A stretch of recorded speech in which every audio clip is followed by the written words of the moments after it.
Bonjour monsieur, on se retrouve aujourd'hui pour faire la présentation de mon application J2E.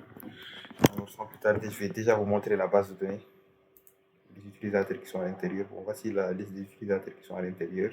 Une fois que je lance l'application, elle est là. Je me redirige directement vers une page d'authentification.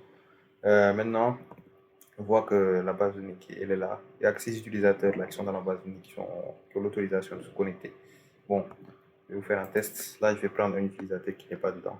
Je vais taper n'importe quoi. Je vais mettre Lucky, par exemple. Là, si on passe, je vais mettre n'importe quoi.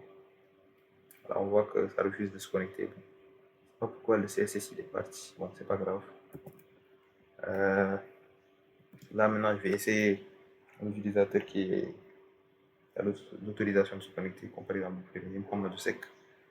Donc, on passe admin en majuscule. Ainsi. Là, on voit que j'arrive à voir la liste des utilisateurs qui sont connectés. Je peux me déconnecter, bien évidemment, ça marche. Faire quoi d'autre?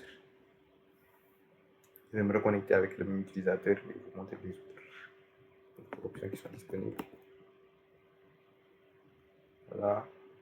Je vais essayer de modifier celui qui est là, Dai Ousmane. Je vais l'appeler Incendiaille. Je vais changer son prénom et mettre Ismail.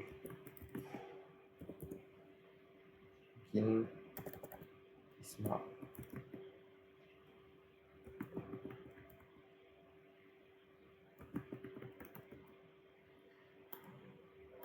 Voilà, donc ça a été modifié. Dai Ismail, passe passé, etc.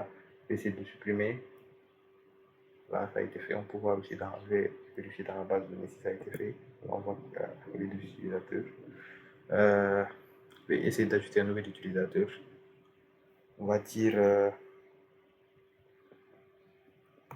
si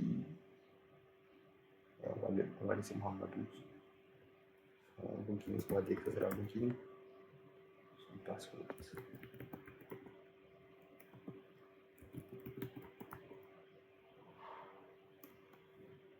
On voit que ça a été ajouté. Si Mohamedou login passé, etc.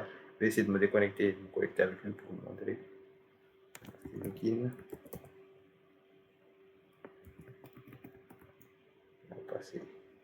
On voit que je me suis connecté. Voilà, c'était tout pour mon application J2E. Merci.